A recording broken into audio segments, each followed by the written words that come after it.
Olá galera, estamos aqui em mais uma aula, né? Aula 1, na verdade. Análise combinatória, princípio fundamental da contagem, tá?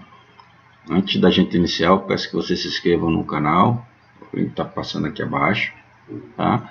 E ative o sininho para receber novos vídeos e inclusive outros vídeos que ajudam vocês a se preparar aí para essa caminhada com a prova do Enem, tá ok?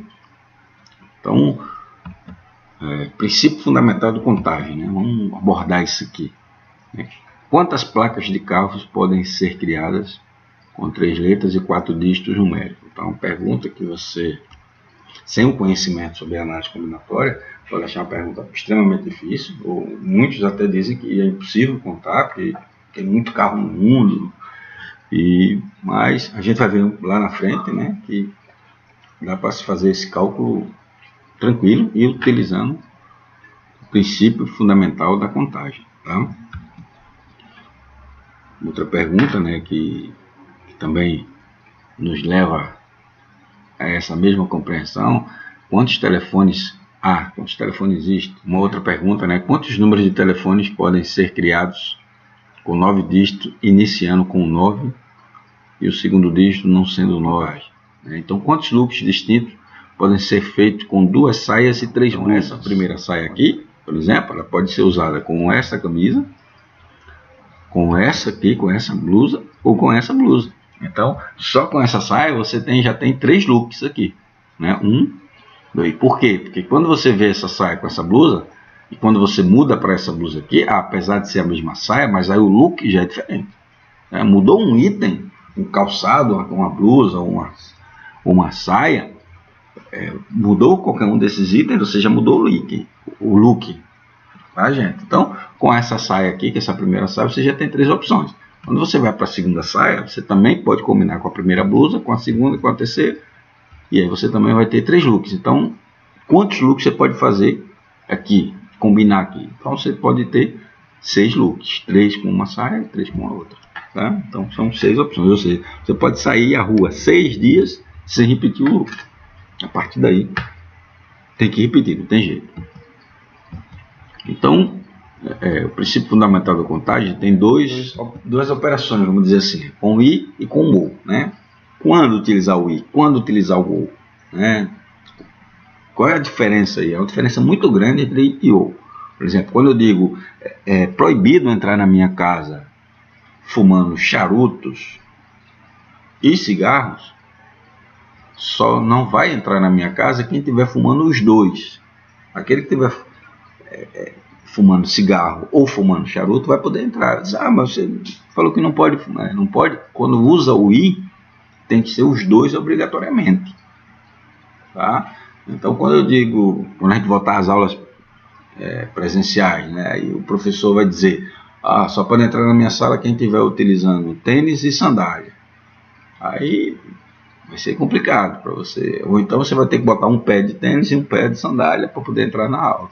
Quando usa o I. Quando usa o ou uma coisa, ou a outra, ou os dois. Tá?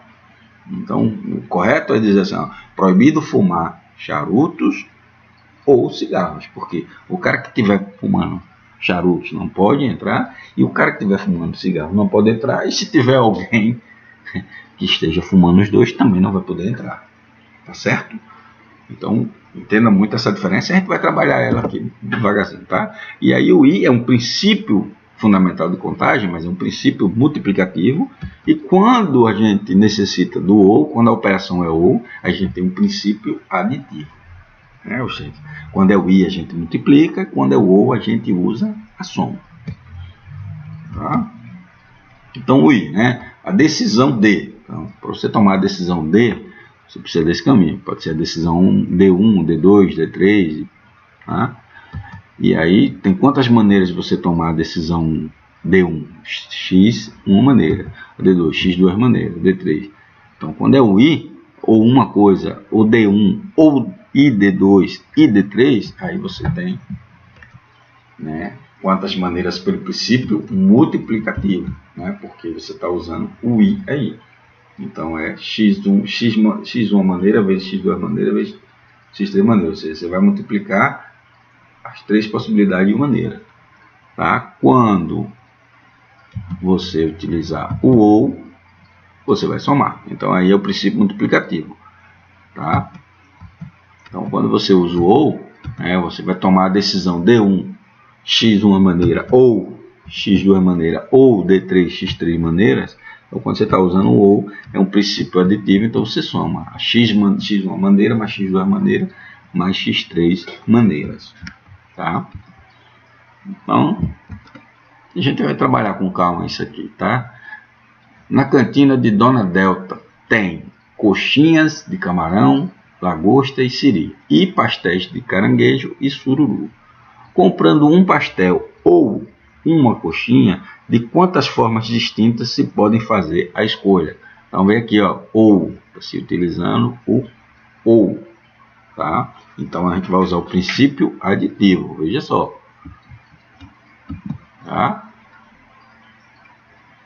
Em uma competição há 10 atletas, entre eles Wittenberg.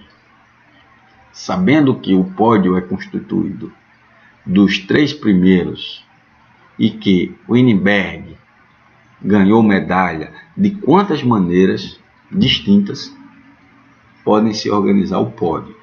Então, resumindo esse problema aí, a corrida tem 10 atletas, mas a gente sabe que Wittenberg ganhou medalha, e aí ele quer saber de quantas maneiras a gente pode ter o resultado desse pódio. E lembrando que o pódio é compreendido, é formado com primeiro lugar, segundo lugar, terceiro lugar. Como o Wittenberg ganhou medalha, então o Wittenberg pode ter ganho medalha de ouro, ou ele ganhou medalha de prata, ou ele ganhou a medalha de bronze. Por que ou? Porque um competidor ele não pode ganhar medalha de ouro, de prata e de bronze ao mesmo tempo. Ou ele é primeiro, ou ele é segundo, ou ele é terceiro. Não tem condições dele ocupar os 3 primeiros lugares. Então, ou ele foi primeiro e aí ganhou medalha de ouro, ou ele foi segundo e ganhou medalha de prata, ou ele foi terceiro e ganhou medalha de bronze. E a gente precisa calcular de quantas maneiras pode ter o resultado com ouro, quantas maneiras pode ter o resultado com prata e quantas maneiras pode ter o resultado com bronze. E é isso que a gente vai fazer. Então, os 3 primeiros lugares podem ser compostos de quantas maneiras? O Winnie, vamos chamar ele assim, um nome grande, Winnie, ele foi primeiro lugar. Então, só tem uma opção para o resultado do primeiro lugar. Ninguém mais pode ocupar esse lugar, só ele. Então, só uma opção de resultado para o primeiro lugar, porque ele ganhou supostamente medalha de ouro. Se ele ganhou medalha de ouro, então ele foi o primeiro. E aí, para ocupar o segundo lugar, sobram 9 atletas, porque eram 10. Corrida composta por 10 atletas. Como o Winnie foi primeiro lugar, 9 atletas disputam o segundo. Pode ocupar o cargo de segundo lugar. E o de terceiro lugar, 8 atletas. Por que 8? Porque são 10 atletas. O Winnie ficou em primeiro. Teve alguém aqui que já ficou em segundo. E aí só sobrou 8 atletas para ficar em terceiro lugar. Então, 8 atletas. Qualquer um dos 8 atletas que sobraram pode ocupar o terceiro lugar. Como é um princípio aqui, aqui nesse caso aqui, só da medalha de ouro, sem olhar as outras medalhas, é um princípio multiplicativo aqui. Porque quem é primeiro não pode ser segundo, quem é segundo não pode ser terceiro e vice-versa. Então é I. Tá? Então você multiplica aqui, 9 vezes 1 vezes 8 dão 72 possibilidades. Tá? E de resultados com o Winnie em primeiro lugar. E aí você vai calcular agora também as possibilidades de Winnie em segundo. Ele segundo, então essa segunda colocação aqui tem que ser ele. E aí sobram 9 pessoas para ser primeiro lugar. E aí vai sobrar 8 pessoas para ser segundo. Então também dá 72 possibilidades. E analogamente aqui também ele vai ficar em terceiro. Então só ele pode ocupar esse cargo aqui. Mas 9 atletas podem ser primeiro e 8 atletas podem ser segundo. E aí também dão 72 possibilidades. 9 vezes 8, 72. Então quando você soma aí agora, porque é OA, ou você é primeiro, ou você é segundo, ou você é terceiro. Então, quando você soma essas possibilidades, vão dar um total de quantos? Né? Vamos somar ali, né, para ver, né? 70 3 vezes dá 210, né? 2 mais 2, 4 mais 2, 6, dá 216 possibilidades de resultados para essa corrida. Ok? Tem uma segunda maneira, você calcular todas as possibilidades e diminuir as possibilidades sem Weinberg. Em um saguão de um prédio existem 7 portas. Para melhorar a circulação do ar no local, tenta-se diferentes modos de deixar as portas abertas. Podem-se deixar de 1 até 6 portas abertas, mas não todas as 7 ao mesmo tempo. De quantas maneiras diferentes essas portas podem ficar abertas. Então, você pode deixar até 6 portas abertas, mas nunca todas as 7. Tem que ficar pelo menos uma porta fechada. E de quantas maneiras distintas você pode ficar com essas portas abertas. Então, a gente pode simular aqui essa situação: a primeira porta, a segunda porta, a terceira porta, a quarta, a quinta, a sexta e a sétima porta. Uma delas tem sempre que ficar fechada. Pode abrir até 6, no máximo. Uma tem sempre que ficar fechada. Então, a primeira porta, ela pode ficar aberta ou fechada. Então, você tem quantas opções? 2 para cada uma. Porque cada porta ela pode fixar. Quais são as opções, as maneiras? Uma porta ou ela está aberta ou ela está fechada. Então, 2 opções. A segunda também 2. Terceira 2. Então, todas têm 2 opções. Então, o total de possibilidades, 2 elevado a 7, dá 128. Possibilidades possíveis, 128 menos 2, que dão 126. Por quê? Pelo menos uma tem que estar fechada. Então, você diminui 2. E aqui, quantos produtos há? Aqui são códigos de barra, né? Que eu vou deixar em algum momento nessa unidade. Em algum momento eu deixo um link de um vídeo falando sobre código de barra, explicando como é que eles são montados, formados, tá, gente? É bem interessante. Por exemplo, aqui, só para entender um pouquinho. Os 3 primeiros dígitos identificam o país, os próximos 5 identificam a empresa, os outros 4 o produto, e o último que é o dígito verificador, que você vai entender um pouco o que é esse dígito verificador aí. Quantos produtos podem ter código de barra no Brasil? Então, depois que você entender como é formado o código de barra, você também pode calcular. Então, quantos números ímpares de 3 algarismos distintos podemos formar com os algarismos de 0 a 9? Então, lembrando, são distintos, não pode ter dígito repetido. Por exemplo, o número 223 não pode estar nessa resposta, porque o 2 está sendo repetido, e utilizando os algarismos de 0 a 9.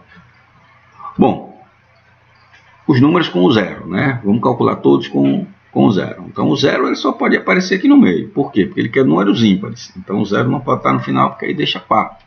E nem pode aparecer na frente, porque o 0 na frente vai deixar um número com 2 dígitos. E a gente quer números com 3 dígitos. Então, o 0 não pode aparecer na frente e não pode aparecer no final, porque ele quer os números ímpares e não o 0 no final torna o número par. Então, as possibilidades de aparecer o 0 só quando ele está aqui na casa do meio. Aqui. Com o 0 aqui, você só tem uma opção, porque se o 0 tem que ser fixado aqui, porque ele não pode aparecer nem na primeira, nem na terceira casa. Então, só tem uma opção. E aí, agora a gente vai para outra casa aqui. Questões como essa, a gente vai abordar as casas mais restritas. Essa é a mais restrita, só pode aparecer o 0. Qual é a outra casa restrita? A terceira casa. Por quê? Porque só pode aparecer números ímpares aqui. Para esse número de 3 dígitos ser ímpar, o final dele tem que ser ímpar. Então, quem são os números ímpares de 0 a 9? 1, 3, 5, 7 e 9. Então, são 5 números que podem aparecer aqui. Tá? E aí, para a primeira casa, se não pode aparecer o 0 e um dos números vai ser utilizado aqui, um dos números ímpares será utilizado aqui nessa casa, só sobram 8 números para ocupar a primeira casa. Então, quando você usa o princípio multiplicativo, vai dar um total de 8 vezes 5, vezes 1, 40. Os números sem o 0. Aí Descartando o 0, você passa a ter apenas 9 dígitos, né, de 1 até 9. E aí, novamente, a última casa só pode utilizar números ímpares, ou 1, ou 3, ou 5, ou 7, ou 9, então 5 opções.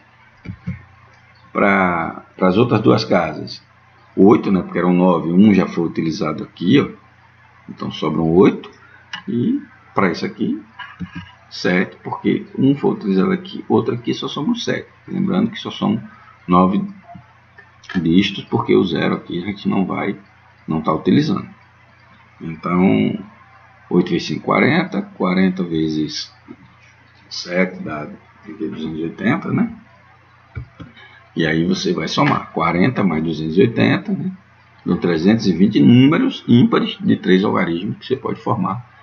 3 algarismos, lembrando, distintos, que você pode formar com os algarismos de 0 até 9.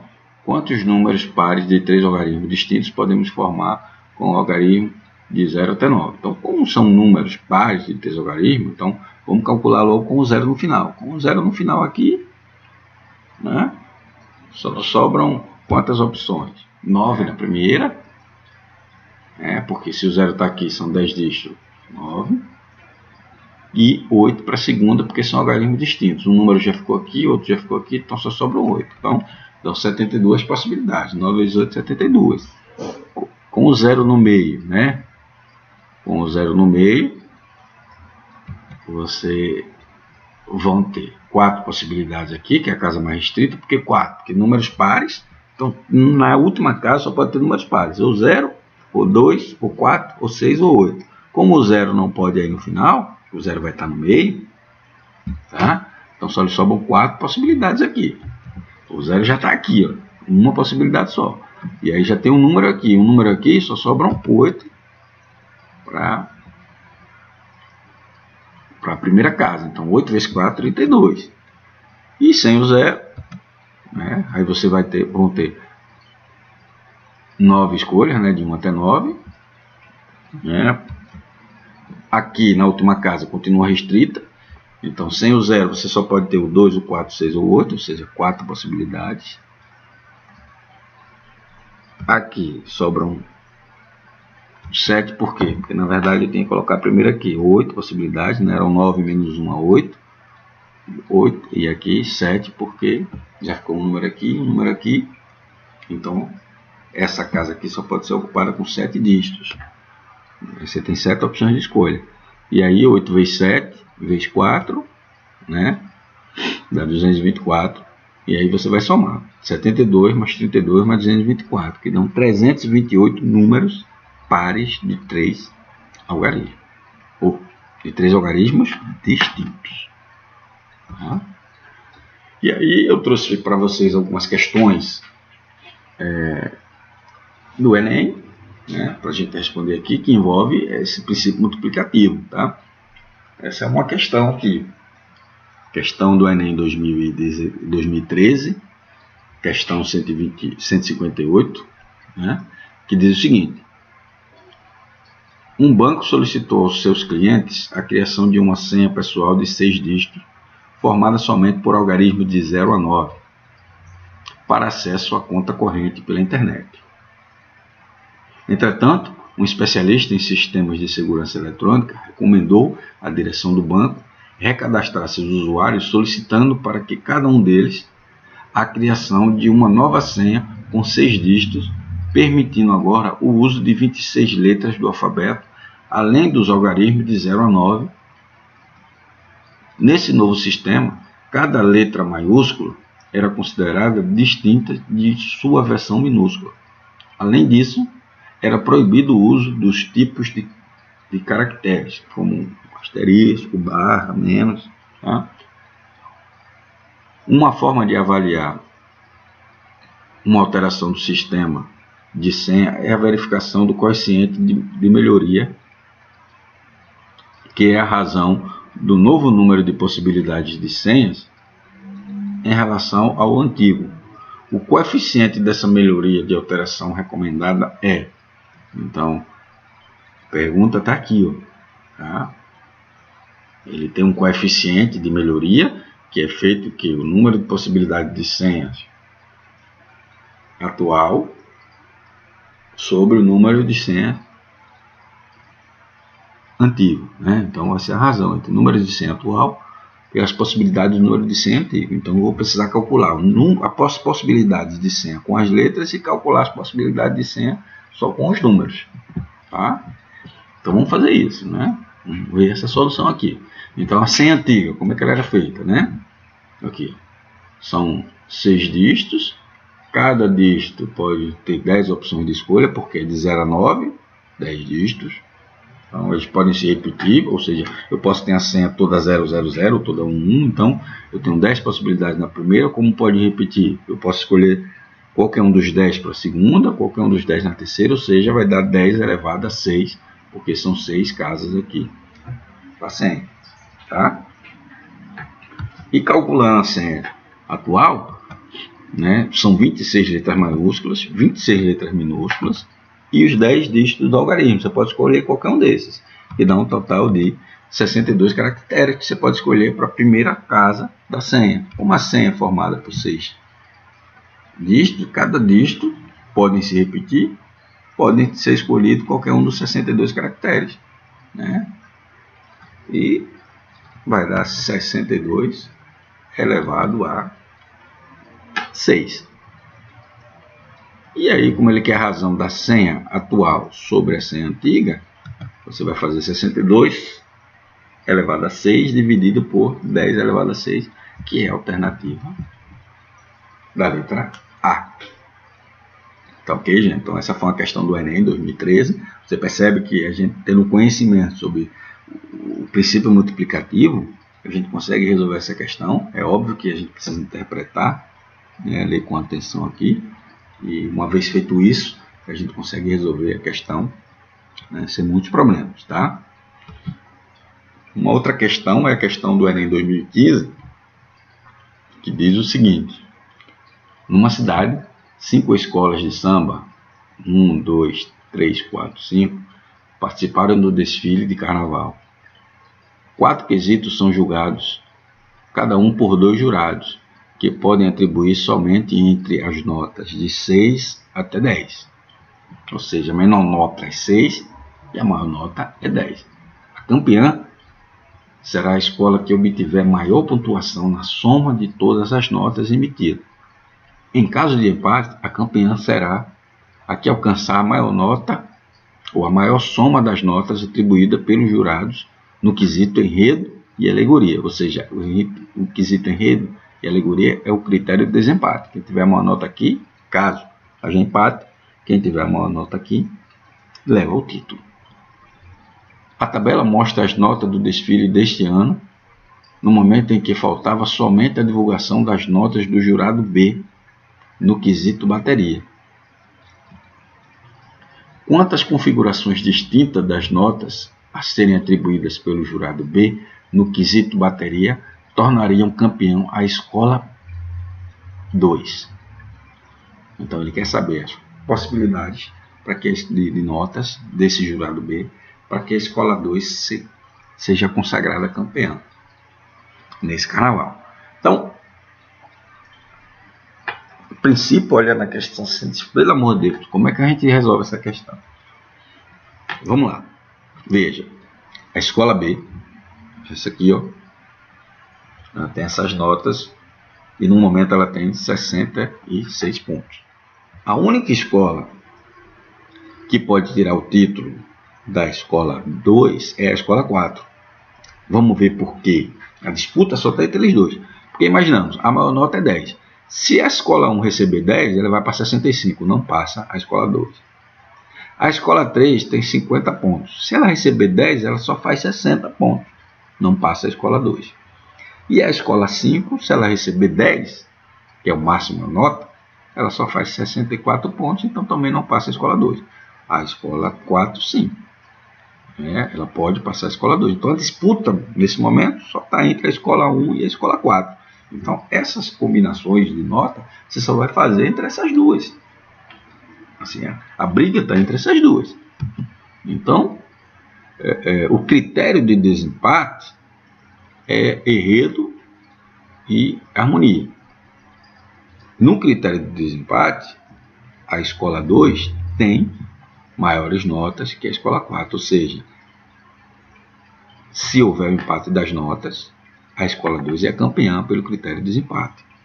Porque ela tem 2 10 aqui, a escola 4 tem um 9 e um 10.